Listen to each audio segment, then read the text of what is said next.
The neighborhood war. I moved into my dream home 8 months ago. A beautiful house in a quiet suburban neighborhood with tree-lined streets and manicured lawns. It seemed perfect in every way for my family. The 2-story colonial had everything we'd been searching for: 4 bedrooms, a spacious backyard, and a great school district for my 2 children, ages 7 and 10. After years of saving and planning, we had finally made it. I knew there was a homeowners association before purchasing the property. The realtor had explained all the rules, which seemed reasonable to me. No unusual paint colors, restrictions on lawn ornaments, and guidelines for holiday decorations. Nothing that seemed overly controlling or restrictive. In fact, I appreciated that these rules would help maintain the neighborhood's appearance and protect our property values. The day we moved in was hectic but exciting. Neighbors came by to introduce themselves, bringing welcome gifts and offering assistance. Among them was my next-door neighbor, Dave, a man in his early 40s with a firm handshake and boisterous laugh. He seemed friendly enough, bringing over an expensive bottle of wine and telling us about the neighborhood. "You're going to love it here," Dave assured us, looking around our moving box-filled living room. "Great schools, quiet streets, and good people. If you need anything at all, Sarah and I are just on the other side of the fence." Dave's wife Sarah stopped by the next day with freshly baked cookies. She was soft-spoken but warm, complimenting our furniture and asking about our children.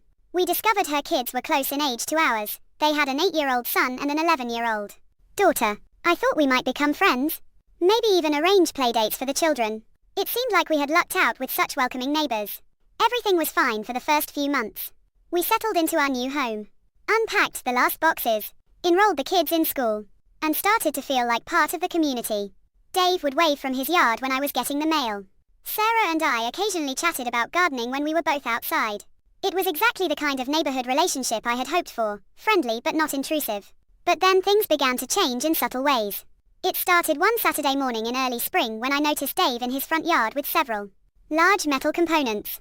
I didn't think much of it at first. Maybe he was assembling a new grill or some kind of outdoor equipment. By Sunday evening, however, I was staring in disbelief at a massive 12-foot amateur radio antenna towering over our shared property line. The antenna was a huge metal eyesore, with various components and wires extending in different directions. It wasn't just unattractive, it was dominating the landscape of both our properties. When I glanced out my kitchen window, instead of seeing the previously unobstructed view of trees and sky, I now saw this industrial-looking metal structure rising above everything else. I tried not to let it bother me at first. Dave seemed so excited about it when I saw him the next day. He explained enthusiastically about how he'd recently gotten his amateur radio license and how this antenna would allow him to communicate with people around the world. I nodded politely, though I was concerned about how this structure might affect our property value. Still, I wanted to be a good neighbor and not make waves so early in our relationship. 2 weeks later, I returned home from grocery shopping to find Dave's formerly beige front door painted a shockingly bright purple. Not a subtle lavender or a dignified plum, but a vibrant, almost neon purple that practically glowed against the neutral tones of his house. It completely disrupted the visual harmony of the street, where every other home had doors in shades of brown, black, or deep green. I knew immediately this violated the HOA rules. Section 5.3 of the guidelines specifically stated that all exterior paint colors needed to be from the approved palette, which consisted entirely of neutral tones. Dave's purple door wasn't just bending the rules, it was completely ignoring them. That evening, I mentioned the door to my husband as we were getting ready for bed. "Do you think we should say something? The HOA is pretty strict about these things." My husband shrugged. "Maybe they approved it somehow.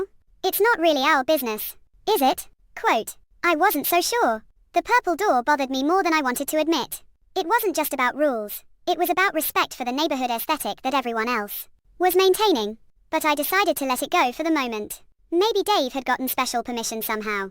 A few days later, I was watering my front flower beds when Dave came home from work. We exchanged pleasantries, and I casually mentioned both the antenna and the door.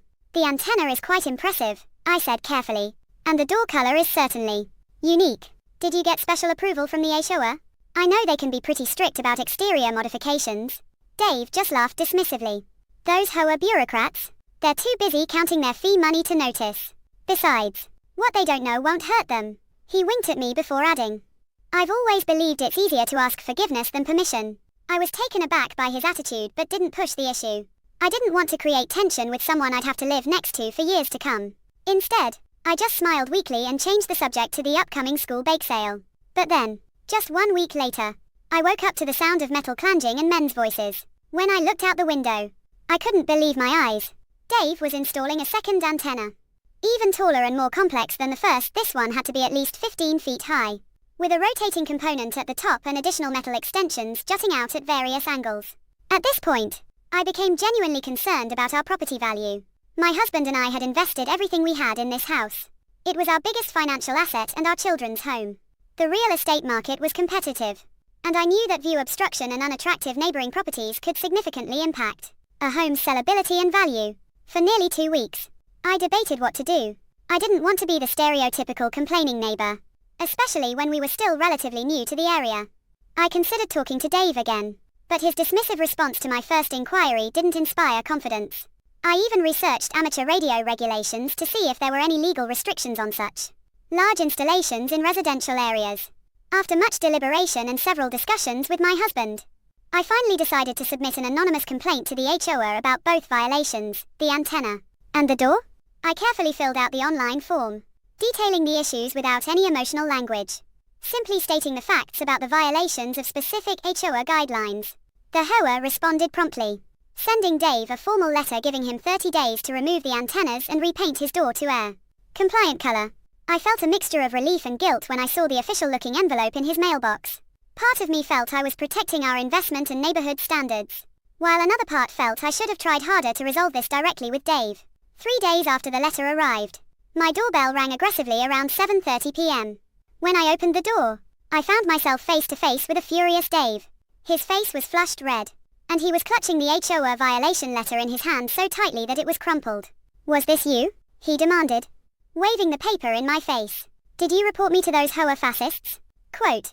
I was startled by his aggression and initially tried to deflect. What are you talking about, Dave?" Quote. "Don't play dumb with me," he practically spat. "You're the only one who ever mentioned the HOA rules about my antennas and door. Now suddenly I get this ridiculous violation notice. Quite a coincidence, don't you think?" Quote. Despite my attempt to remain calm, I could feel my face heating up, a telltale sign that I was nervous and uncomfortable with confrontation. "Dave, the rules apply to everyone in the neighborhood. Those antennas are really large, and the door color isn't on the approved palette."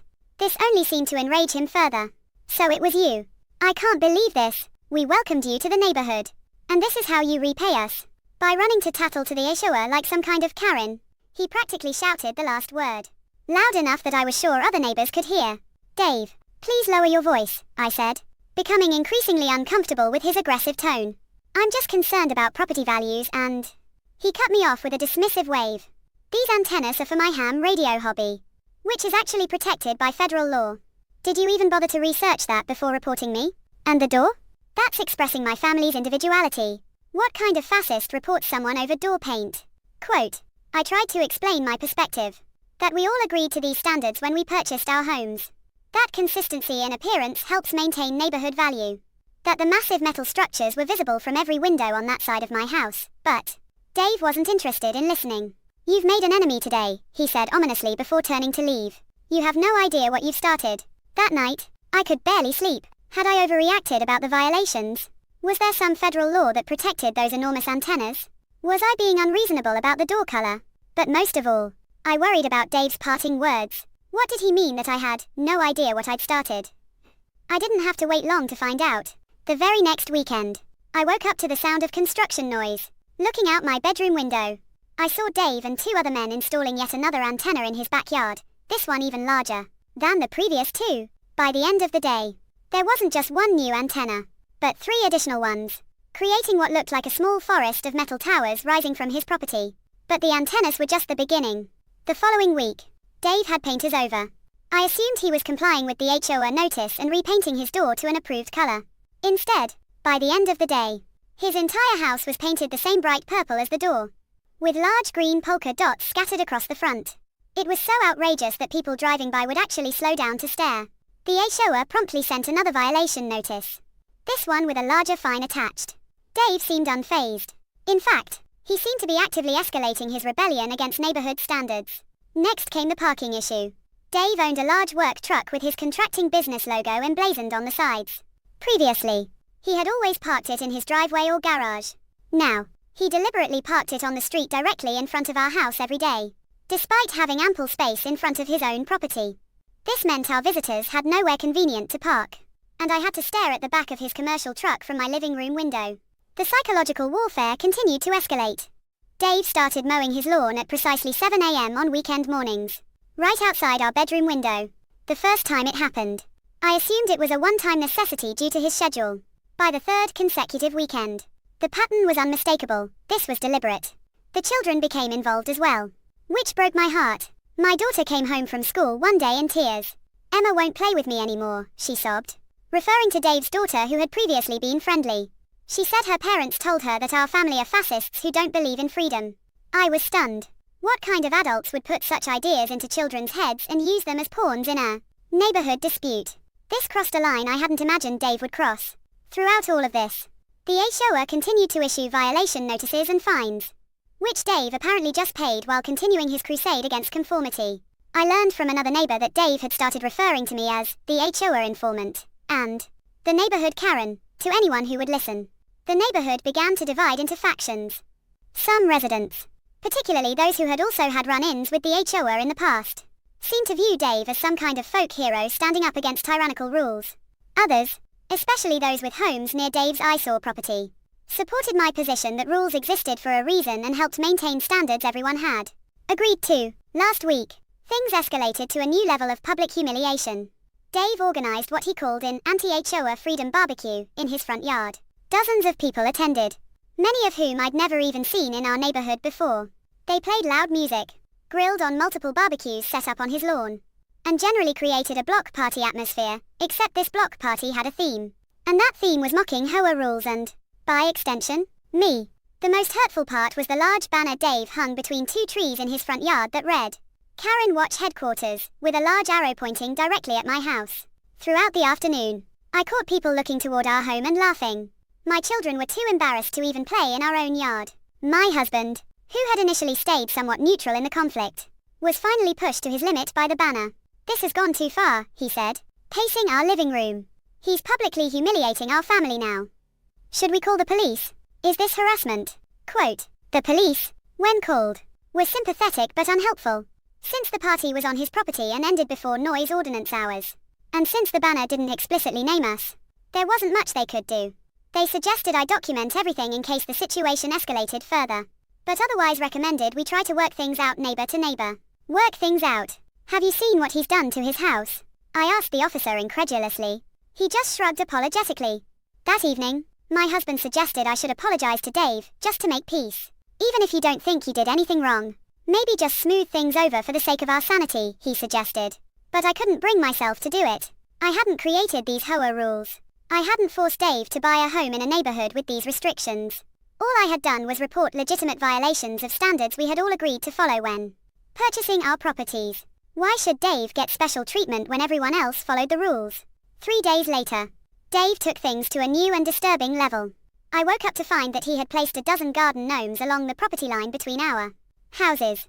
But these weren't your typical cheerful garden gnomes with fishing rods or wheelbarrows. These gnomes had been modified to have angry expressions, and several were positioned to make obscene hand gestures toward our house. Most disturbing of all was one gnome that Dave had clearly customized to resemble me. It had blonde hair painted the same shade as mine, and wore an outfit remarkably similar to one I frequently wore while gardening, jeans and a blue checkered shirt. This gnome was positioned at the center of the display, with the others appearing to point or gesture toward it. The personalized gnome felt like such an invasion of privacy, such a deliberate attempt to intimidate me, that I immediately called a lawyer. The attorney I spoke with explained that while the gnomes were technically on Dave's property, the ones making obscene gestures could potentially violate local decency ordinances, and the one mimicking me might constitute intimidation or harassment if I felt personally threatened by it. I also reached out once again to the HOA board to see what they were doing about Dave's ongoing violations. Their response was disappointing. To say the least, they informed me that while Dave had accumulated several $1,000s in fines, he had paid them all promptly. According to HOA bylaws, there was a lengthy process before they could take more serious actions like placing a lien on his property or pursuing legal enforcement of the rules. Even more frustrating, the HOA representative suggested that I consider mediation with Dave to resolve our personal conflict. This felt like a complete abdication of responsibility. The issue wasn't just a personal disagreement. It was about enforcing the community standards that The HOA was specifically created to maintain. The following day, things escalated yet again. I returned home from grocery shopping to find Dave and Sarah hosting another gathering in their front yard. This time, they had set up a projector and were showing a slideshow on their garage door. As I watched in disbelief, I realized they were projecting, before and after, pictures of houses in our neighborhood. Each slide would show a home in its original state, then with photoshopped modifications like bright colors, unusual landscaping, or quirky decorations. After each pairing, sarcastic text would appear on screen with comments like HOA approved conformity versus banned, individual expression, or Karen sanctioned beige versus freedom of color. Several slides featured my house, with particularly pointed comments about approved HOA beige and Karen approved landscaping. The audience of about 20 neighbors laughed at each slide, completely unaware or uncaring that I had pulled into my driveway and was watching their public mockery of my home. By this point, the situation was affecting my children significantly. My 10-year-old daughter came home from school crying because someone had called her Baby Karen. During recess, my 7-year-old son had become withdrawn and anxious, asking questions like, "Why does everyone hate our house?" and "Did we do something bad to Mr. Dave?" Quote, "My husband suggested we consider moving, but that simply wasn't financially feasible. We had poured our savings into the down payment for this house just 8 months ago. The closing costs, moving expenses, and customizations we'd made to the property had depleted our reserves. Besides, it felt deeply unfair that we should have to uproot our lives when we weren't the ones violating community standards." I began documenting everything meticulously, taking photos of each new violation, keeping a journal of incidents with dates and times, recording the noise when Dave mowed at 7 a.m., and saving copies of all HOA violation notices. My lawyer said I was building a decent case for harassment but suggested I make one more good faith attempt at resolution before pursuing legal action. Taking his advice, I decided to approach Sarah one afternoon when I knew Dave would be at work, perhaps without her husband's intimidating presence. We could have a rational conversation about de-escalating the situation. I was completely unprepared for what happened when I knocked on their door. Sarah answered with her phone already recording video. Throughout our conversation, she kept the camera pointed at me, occasionally narrating comments like, "The neighborhood Karen is at my door again," or asking loaded questions such as, "Why does it bother you so much that we express our individuality? Why do you hate freedom so much?" Quote, I tried to remain calm and explain my perspective about property values and neighborhood aesthetics, but she rolled her eyes dramatically for the camera every time I spoke. When I mentioned the gnome that resembled me and how uncomfortable it made me feel, she laughed and said, "You think that looks like you? That's a bit narcissistic, don't you think? Not everything is about you, sweetie." That evening, I discovered why she had been recording our interactions so carefully. Short clips of our conversation had been posted on their newly created TikTok account called HOA_Nightmares. The account already had over 50,000 followers and featured videos documenting their rebellion against HOA tyranny. The clips were carefully edited to make me appear unreasonable, cutting out context and Sarah's provocations. The comments section was filled with people encouraging them to escalate further. "Paint the roof rainbow colors next." Quote, "And calling me horrible names I won't repeat here." Some commenters even suggested more targeted ways to harass our family that made me genuinely concerned for our safety. 3 days later, Dave installed a massive spotlight on his garage that was positioned to point directly at our bedroom window. The first night, it turned on at 2 a.m. and shone with the brightness of a stadium light into our room. When I texted Dave about it, he replied that it was a security measure necessitated by nosy neighbors and helpfully suggested I invest in some blackout curtains. The light continued to turn on at random times throughout each night, making it nearly impossible to get restful sleep. We ended up hanging thick blankets over our bedroom windows as a temporary solution, making our room feel like a cave. The division in the neighborhood grew more pronounced. Last weekend, someone organized what they called a property rights rally in the community park. About 30 residents showed up wearing purple shirts, matching Dave's door color, with slogans like HOAs equals fascism and "Your house, your choice." Several people gave speeches about standing up to Karens and fighting back against nosy neighbors. Although they never mentioned me by name, it was clear to everyone present exactly who they were referring to. A few neighbors who had initially been sympathetic to my position started avoiding eye contact with me at school pickup or the grocery store, not wanting to be associated with the neighborhood pariah. Yesterday, things took an even darker turn. I found a note in my mailbox, which I later learned is actually a federal offense. That simply said, "Move or else." The threatening tone crossed a line from annoying harassment to potential danger. I immediately called the police, who took a report but said there wasn't much they could do without evidence of who left it. I've consulted with my lawyer again, who suggests we have enough documentation for a harassment restraining order against Dave and Sarah. We're filing the paperwork tomorrow. The lawyer also advised installing security cameras around our property, which we did immediately. The HOA has been utterly useless throughout this escalating situation. When I forwarded them the threatening note, they responded with a generic email about working toward community harmony and suggested I extend an olive branch to Dave. I'm beginning to suspect Dave might have connections with someone on the board, given their reluctance to take meaningful action. My husband, who initially thought I should just apologize to keep the peace, is now fully on my side. He agrees this has gone beyond a simple neighborhood dispute into something much more sinister. We're looking into our options, including potentially filing a lawsuit against both Dave and the HOA for failing to enforce their own regulations. The most concerning development came yesterday, when a neighbor I'm still on good terms with warned me that Dave has been openly telling people he's just getting started and has big plans for further escalation. He's also begun wearing a t-shirt around the neighborhood that has my actual first name on it with a red circle and slash through it, like a no smoking sign but with my name instead. I never imagined that reporting a simple HOA violation would lead to this level of harassment and community division. I'm starting to fear for my family's safety. But I also don't want to be bullied out of our dream home. Every day, I question whether I made a terrible mistake by submitting that initial complaint. But then I look at the metal antenna forest and psychedelic house next door and remember that rules exist for a reason. I'm writing this update from my sister's house, where my kids and I have been staying for the past 3 days. My husband has remained at our home to keep an eye on things, but I couldn't take it anymore. I feared for my children's mental health and needed to give them a break from the stress of our neighborhood war. The restraining order hearing was a complete disaster.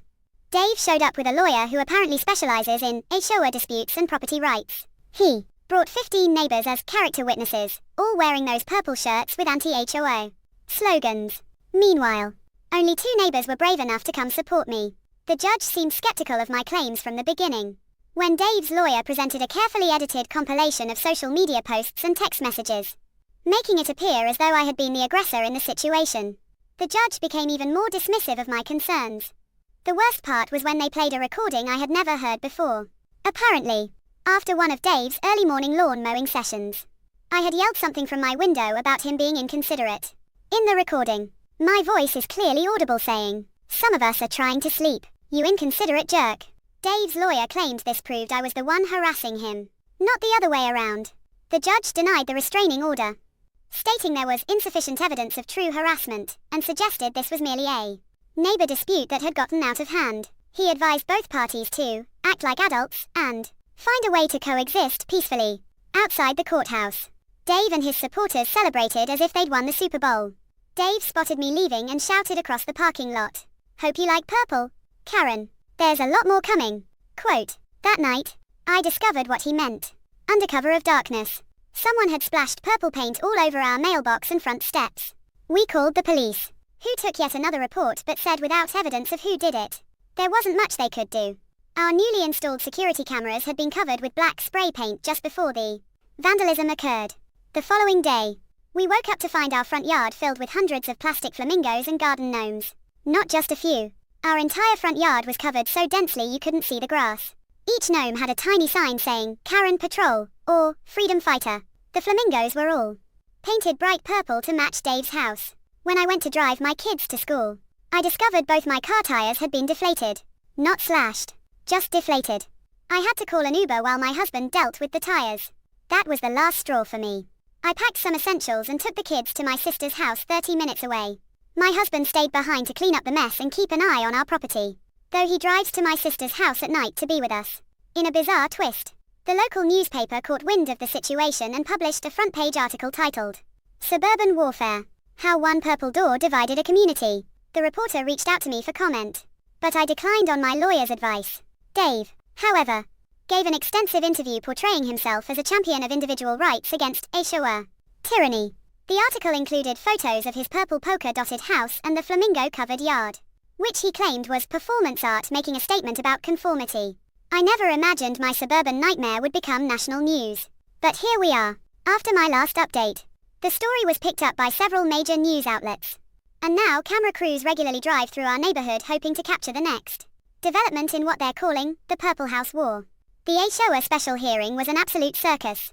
More than 100 residents showed up, forcing the meeting to be moved from the community center to the elementary school gymnasium.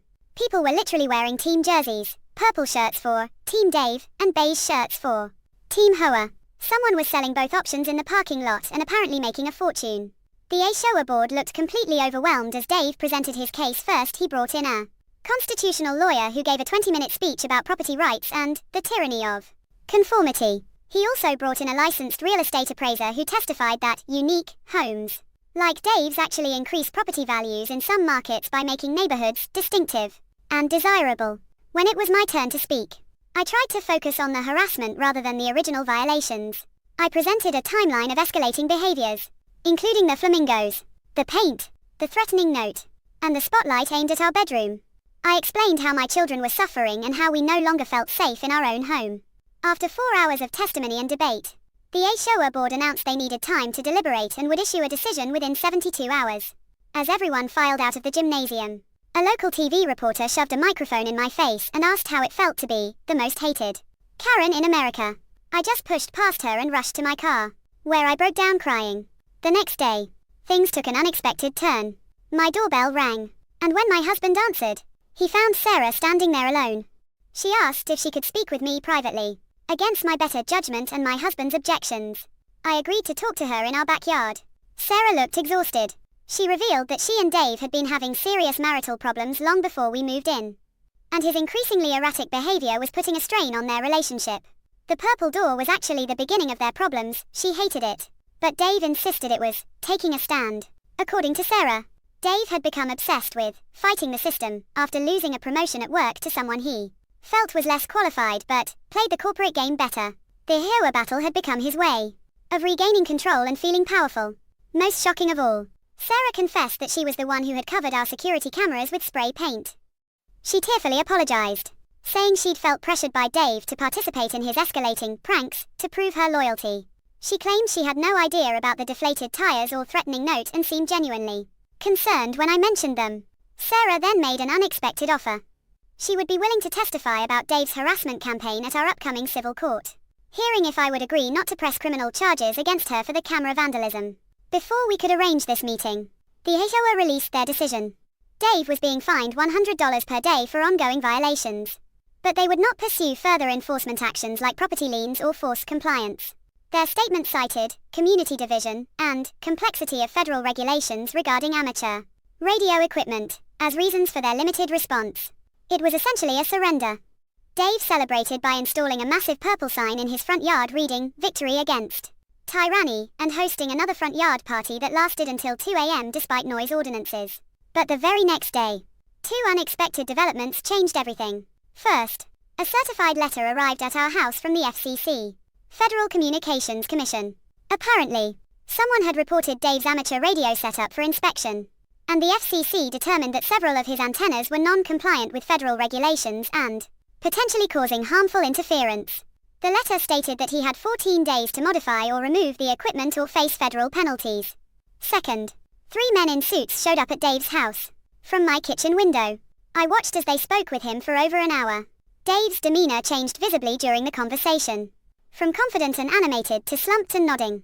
After they left, Dave immediately began taking down his victory sign. That evening, I received a text from Sarah's burner phone. Dave's company found out about everything. The Purple House, the news stories, all of it. They're worried about company image since his truck with their logo was in all the news footage. He's been suspended pending review. My lawyer called this morning to say that Dave's lawyer had reached out about a potential settlement of our civil claims. They're suddenly eager to resolve things, amicably and privately. The settlement negotiations with Dave were tense but ultimately productive. My lawyer was brilliant, leveraging both Sarah's willingness to testify and the considerable evidence we had gathered. In the end, we agreed to a legally binding arrangement with the following terms. Dave would return his house to a compliant color within 30 days. He would remove all non-FCC compliant antennas. He would cease all forms of harassment, including social media posts about our family. And he would pay for the damage to our property. In return, I would drop the civil lawsuit and not pursue criminal charges. The agreement included substantial financial penalties if either party breached the terms. Dave signed it without much resistance. which surprised me until I learned the full context of what had been happening on his end. Sarah reached out privately after the settlement to fill me in. Dave's company had given him an ultimatum. Fix the situation quietly or lose his job. Additionally, their homeowner's insurance had threatened to cancel their policy due to the modifications and attractive nuisance the purple house and yard decorations had become. The final straw was apparently their mortgage company, which had learned of the ongoing HOA violations and fines and was threatening action based on terms in their mortgage agreement. With financial pressure mounting from all sides, Dave didn't have much choice but to settle. Sarah also revealed that they've begun marriage counseling, and Dave has started therapy for anger management. As for the neighborhood, opinions remain divided. Some neighbors still give me cold looks at community events, while others have quietly thanked me for standing my ground. The HOA has announced a comprehensive review of their enforcement procedures, and there's an effort to elect new board members who will take a more active role in conflict resolution. Dave's house is now a standard beige color, and all but one of his antennas, the FCC-compliant one, have been removed. The flamingos, gnomes, and spotlight are gone. We rarely see Dave. He leaves early and returns late, avoiding any interaction with us. Sarah occasionally waves when we pass each other, but there's an understandable awkwardness there. I've done a lot of reflecting on whether reporting the violations was worth all the pain and disruption that followed. Honestly, if I could go back in time, I might have just invested in some tall privacy trees and minded my own business. But I also believe that communities function because people agree to certain standards and expectations. If everyone did whatever they wanted without regard for how it affects others, neighborhoods would devolve into chaos. The irony is that through all this conflict, I've developed stronger relationships with many of my neighbors. Regular gatherings sprang up as people took sides, and those connections have remained even as the tension subsides. I've made some genuine friends who stood by me through the worst of it. My husband and I have decided to stay in our home. Despite everything, we love the house and believe the community will heal with time. We've installed a more comprehensive security system, just in case. But we're committed to moving forward. 6 months have passed since the settlement, and our lives have largely returned to normal. Dave's house remains in compliance with HOA rules, and we've had no further incidents of harassment or vandalism. My children no longer fear going to school, and the neighborhood tensions have mostly subsided. I occasionally see Dave and Sarah around the neighborhood. We don't speak, but there's a civil nod of acknowledgement. Sarah seems happier, and I've heard through the grapevine that their marriage is on more solid ground. The HOA elections I mentioned resulted in a completely new board, including 2 members who had been vocal supporters of Dave's right to expression. Surprisingly, this has led to a more balanced approach to enforcement and a focus on community building rather than punitive measures. 3 months ago, the board proposed amendments to the HOA bylaws that would allow for more individual expression, while maintaining standards that protect property values. After much community discussion, the amendments passed with overwhelming support. Residents can now paint their doors from an expanded palette of colors, including a shade of purple. Ironically, display yard art within certain size limitations, and install a variety of communication equipment if properly mounted and maintained. Dave has become somewhat of an advocate for HOA reform, speaking at community meetings about finding balance between individual rights and community standards. He's much more measured in his approach now, and some of his suggestions have been thoughtful and constructive. Last month, our neighborhood held a community picnic in the park. Nearly everyone attended, including